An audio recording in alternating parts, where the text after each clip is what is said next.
to start this off with opening Maya and then pulling in with drag and drop just the ball rig file. Normally I keep all my rigs saved in a folder separately, so I can just pull from them and put them in the scene that I need them in. So you have a blank scene in Maya, drag and drop. We're going to hit 5 to go into shaded mode, actually 6 to get texture. And I'm just going to orbit around here for a second. And to get set up, we'll just create go to create here at the top, polygon primitives, and then select the plane option. We're going to hit R, and we're just going to scale it out.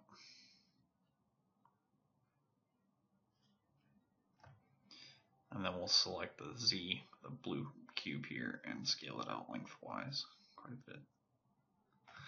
This way we just get a ground for the ball to bounce on, so we can see where it needs to hit the ground. And then we'll go to show here in our camera view and perspective. Hide the grid.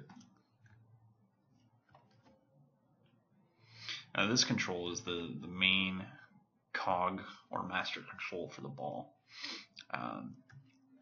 This is where we'll do all of our rotating and translating of the ball, W and E, between those two. This handles the squash and stretch, which is one of the principles of animation. So you have that separately so it doesn't screw up your translations and rotations on the ball. This will rotate where the squash and stretch happens, so you can angle it perfectly as it goes along.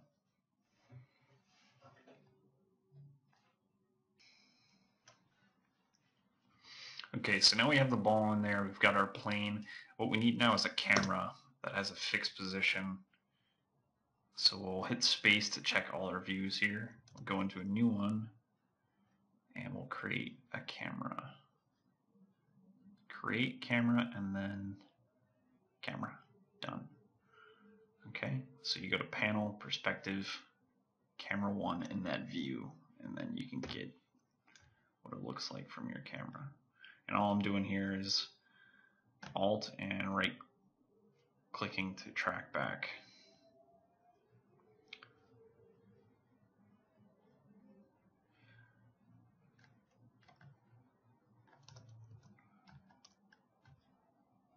Yep. So we're basically matching our perspective here. Just whatever angle we want to constantly look at our animation from, that's what this will be good for.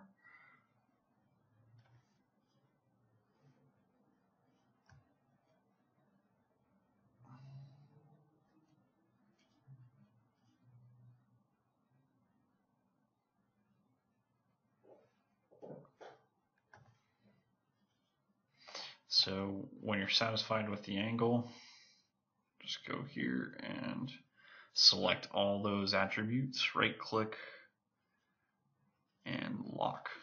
This way now I can't move the camera around, it won't let me.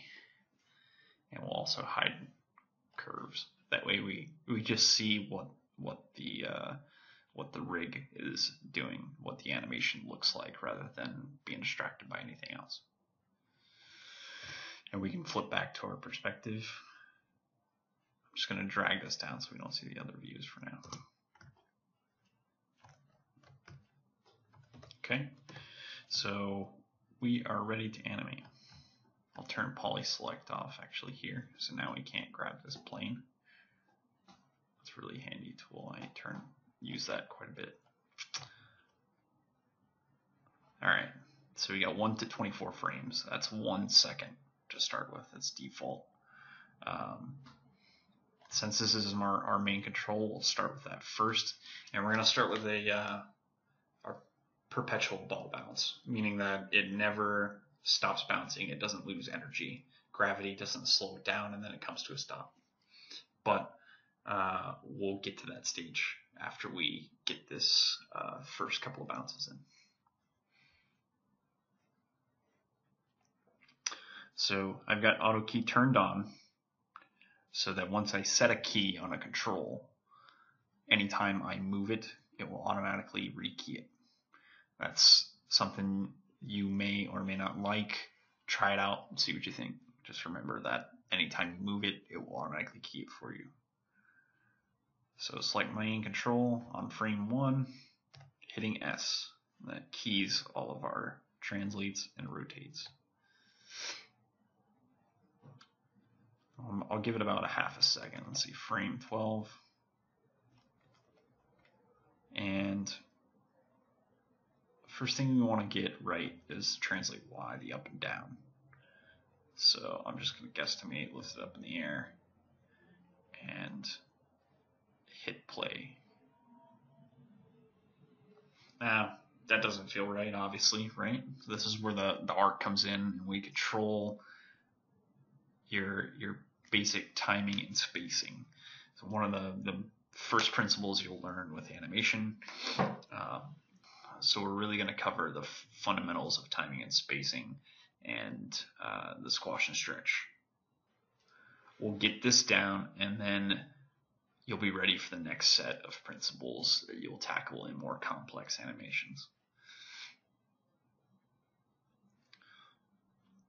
So timing and spacing roughly means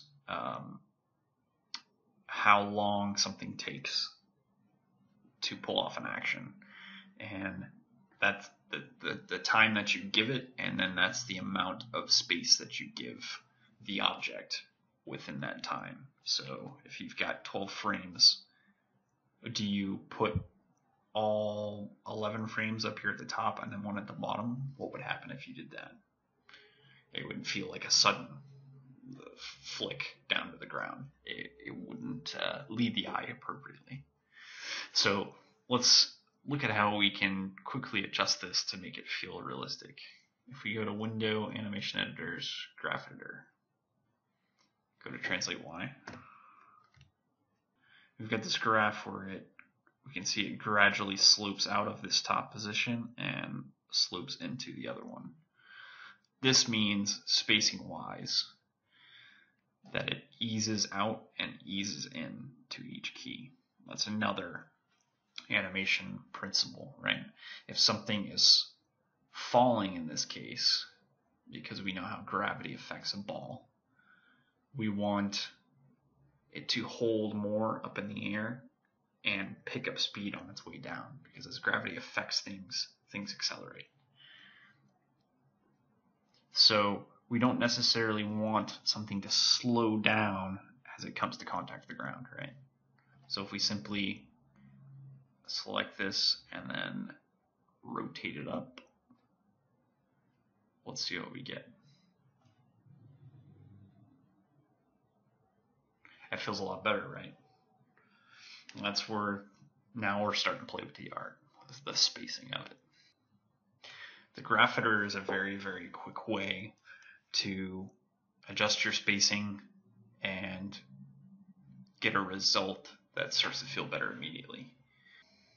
And you can also see exactly what your animation is doing just from this window. You'll get so good that you know how things will be feeling without looking at them.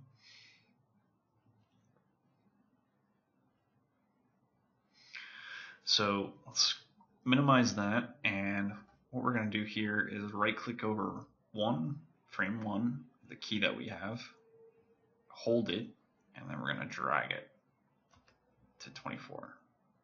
Okay, and what that just did is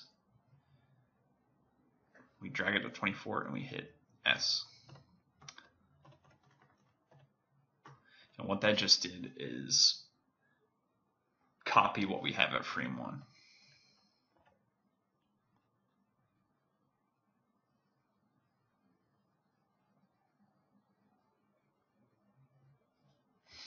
Now, how does that feel? Obviously, it's going through the ground here, so we can't really have that. Can't have it hit the ground and then go through it.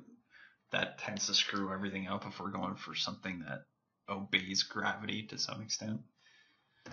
So we go back into our graph editor, and we can see that just tilting this up has sloped it down past where it should be. So how do we fix that? Well, we can go here to the flat option and we'll hit flat. This makes sure that our ground, this is our lowest point, right? And since we copy the key, this is exactly the same as this. But our spacing's messed up again, so how do we control that?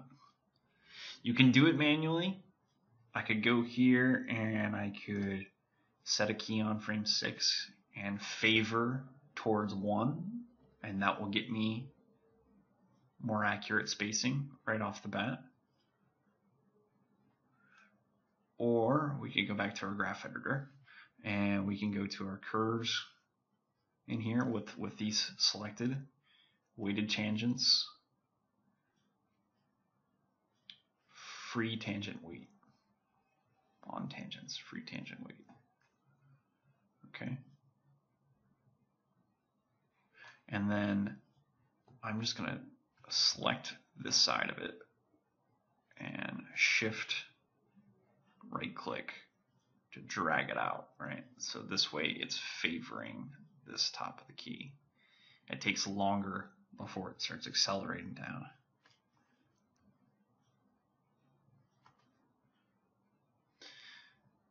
And you know, I actually want to do the same to this. And I'm just going to make it so that it's speeding up all the way into the contact with the ground. And then we'll get that ricochet where it shoots right back up into an ease where gravity picks it up again and it slowly comes back down before accelerating. Hope that makes sense. Hope that's not over your head yet or too technical. This is all very simple terms. Let's see how this looks. Now, how does that feel? Feels like it hits the ground, comes back up, and it feels very dum, dum, dum, dum. It's almost happy. It's got a lot of energy, right? And what kind of ball would you say it is? It's probably like a golf ball or a tennis ball. It bounces very easy. Whereas a bowling ball would just crash right into the ground and probably roll very quickly. Not many bounces to that with that much weight. And that's kind of a hint for later as you keep doing animations. Okay, so at this point we have our perpetual ball bounce. It's continuously bouncing and Maya's looping it through, just playing the same section. This is what you would have if you just kept copying keys for hours, you know, like 1,000 frames.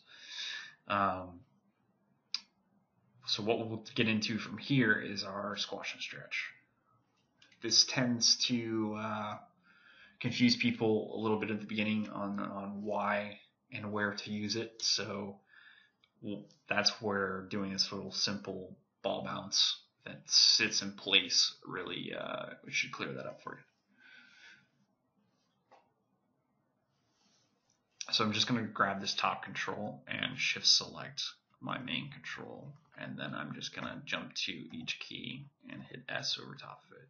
You can do it with your mouse too, whatever you need to do. I've got a little shortcut that I've set up. I'll have to teach you later. So when the ball has reached its max height, in real life we normally don't see a ball that is crunched, right, when it's at its max height, before it's started to fall. It's retained its normal shape as a ball. You would need something serious to affect it, like hitting the ground, for you to have a shape change. So what we would do in this case is just keep it at 0, and then let's say we go to the ground contact, and we know we want this ball to feel like it impacts the ground a bit, right? It should be affected. It's coming down really fast.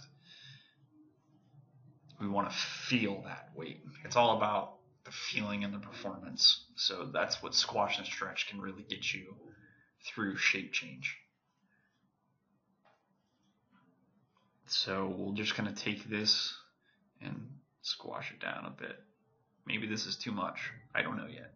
Let's see what it looks like. So we'll leave that there. And then since we already set a key before we started, this is already set to 0. If we didn't set a key, it would just keep it squashed the whole way up, because we've only got key set there.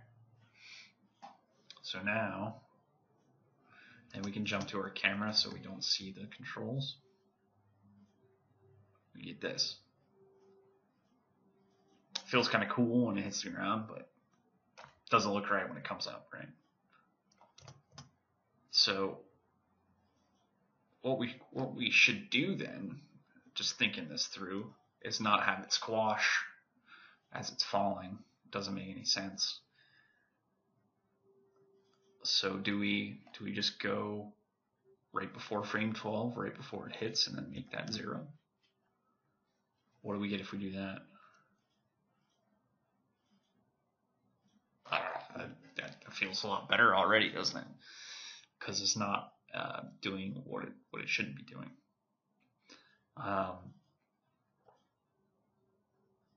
Let's think this through a little further. What more could we do, though? What more could we do? The principle itself is squash and stretch. So if we're doing one thing by hitting the ground, we're squashing it out. We'd also want to stretch and do the opposite. So if you go to that frame 11, we'll add that right before it hits the ground, right?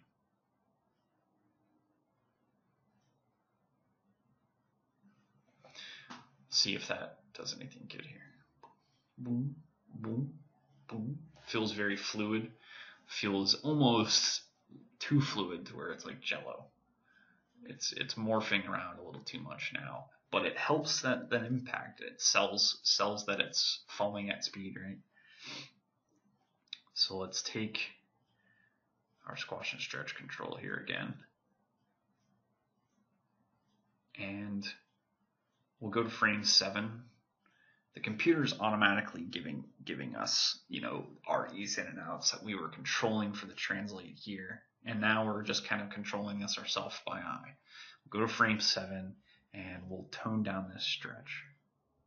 Why would stretch happen in the first place? Well, ball, if it's coming down from gravity, starts to pick up speed, and it starts to get distorted by that speed, right? It gets left behind a little bit as it pulls down to the ground. Maybe I killed too much of this stretch. Maybe we just need a touch of it here. We just want to feel it start to peel before it really starts to accelerate. Just a hint of it. So as you can see at frame 4, we don't really have any stretch on it. It's so small, such a smidge. And what you want to do is just kind of look at this top piece here. Look at how much that drags back. The more you drag up here towards the top, the more you'll feel that stretch delay and then smack the ground.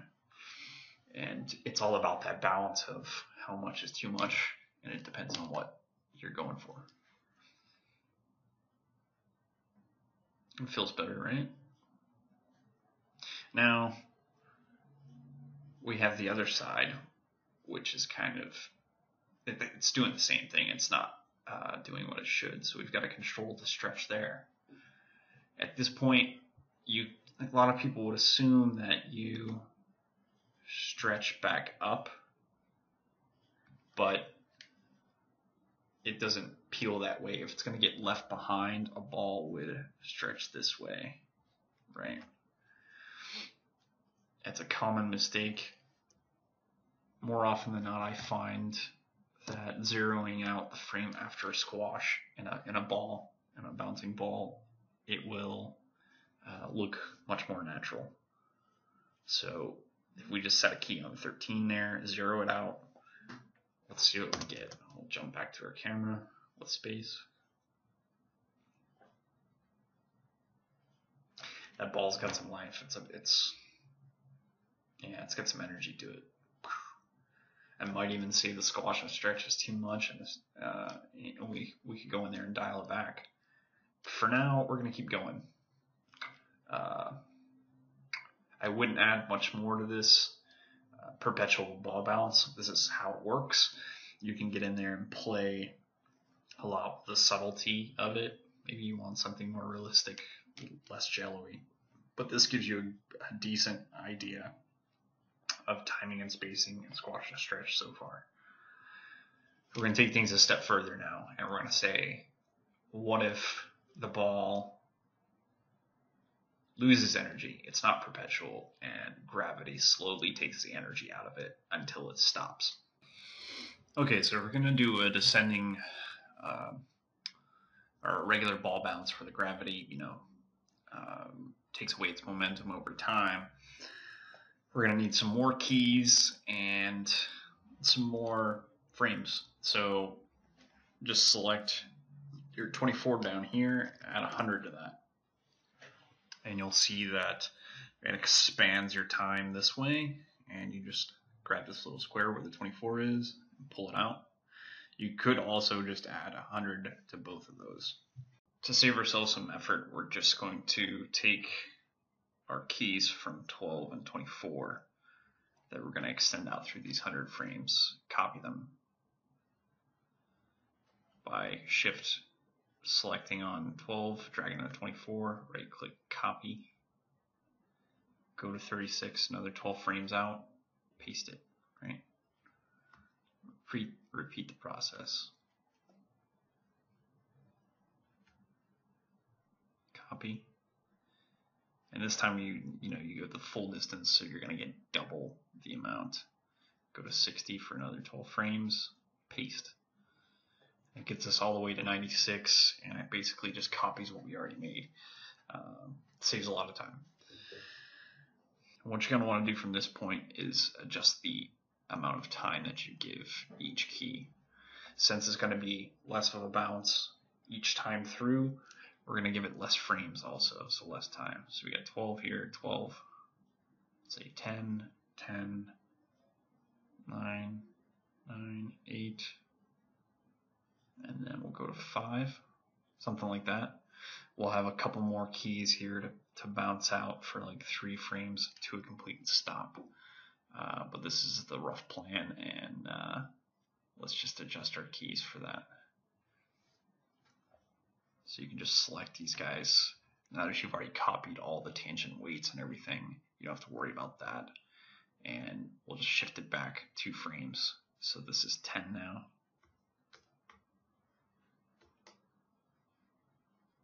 This is 10.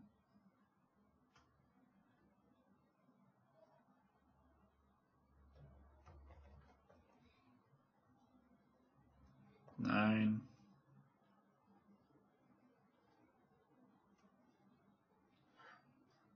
Be at 62 for that.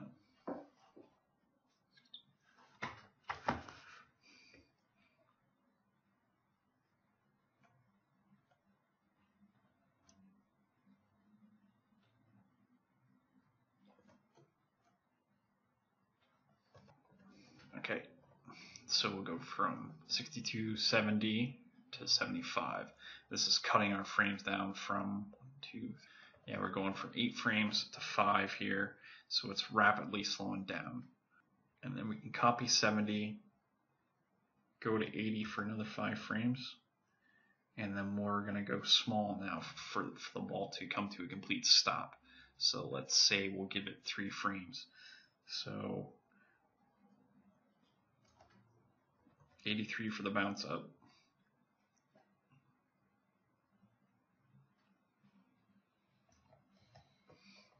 And 86 for the stop. Oops, copied the wrong key.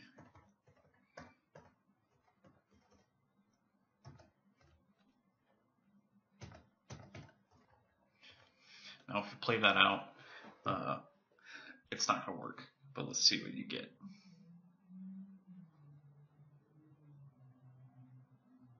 See, it looks like the ball gets faster because we've given it less time to cover the same amount of distance. It'd be the same thing as if we gradually killed off the distance but gave it the same amount of time. It would feel like it's in gravity floating.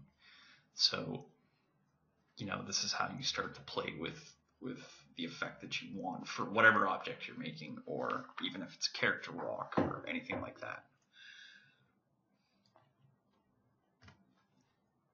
So let's open up our graph editor, check that out, and right away we can see we don't want this. Just full screen it. We know that we want this to be about stopped by this point. So let's go way down on the scale. And now, as a rough guide, you can go a straight line from the highest point all the way down to the lowest when you're looking at a ball bounce, and you get a rough idea at how much it should descend as you go from bounce to bounce here.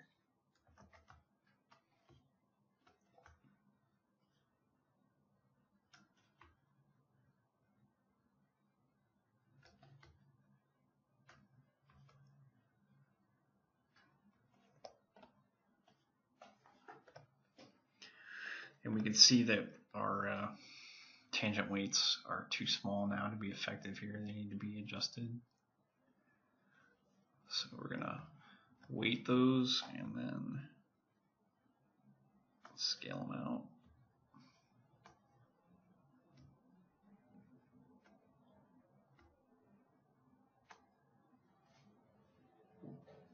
You can break the tangent here just by hitting this button and pulling that in. Sometimes they get out of whack where one side is longer than the other. So checking in our camera, this gives us a pretty good result. Timing feels fairly natural. You can feel how it really just slowly comes to a stop with each bounce. We've given it enough time to sell that properly. It's not too sudden or anything. You can play with the frames a little bit here or there, the amounts a little bit if you want.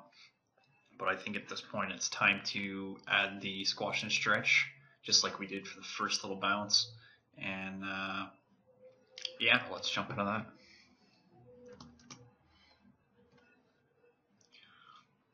So first off, since this is our main control for the squash and stretch, let's select that, and again, shift select the main control, and we're just going to key everything in place for this with the keys we already have. And to save time, again, it's really easy just to, in this particular animation where it's kind of formulaic, to just copy over what you have. So we have a squash on 12. We'll want that at every other frame.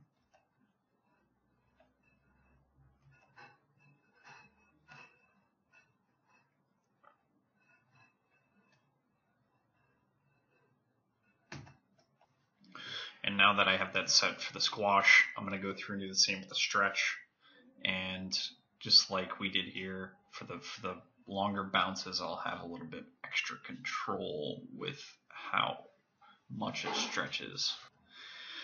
But rather than have you sit through that, you should know what you should do. So I'm going to speed through this, see what you get, and you can compare it with what I got, and I'll show you how my graph editor looks. So this is the result of adding the squash and stretch. It's nothing over the top. It scales down over time like the bounces do, and that should be what you've come up with as well. If we stop this now and we go to our graph editor to check how everything turned out, just a quick look at the graph. Just a quick look at the graph editor, you can see everything scales down quite a bit and almost becomes nothing by the end. So the squash here is pretty minimal by this point, and the same with the stretch.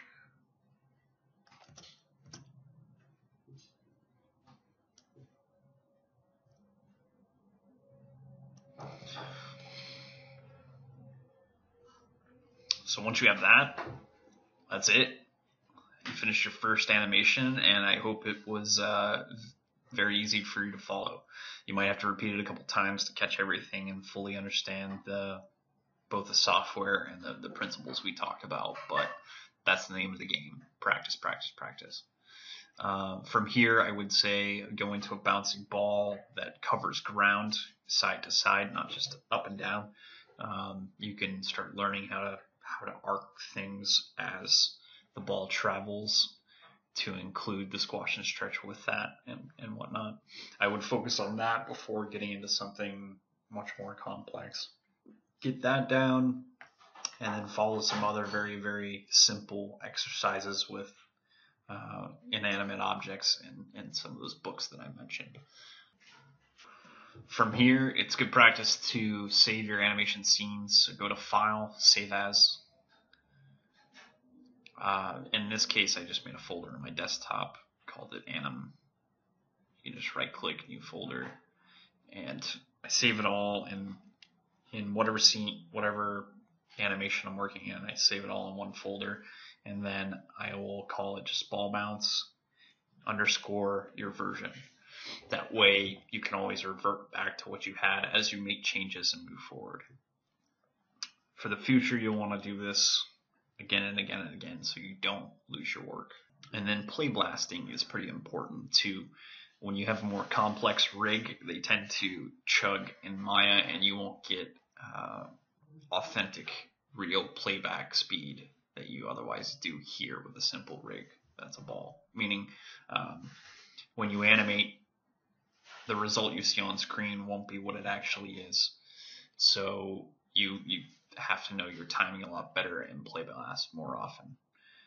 So to get a play blast, right click over the timeline, go to your options box, just for this first time, and select QT for QuickTime, H.264 for encoding. Scale should be at 1, quality 100, and your resolution can be HT like this if you want. I'd go to the same folder and just set up your ball bounce. Then you hit play blast. You gotta make sure you're in your camera view as well. You get this movie and it plays it real time.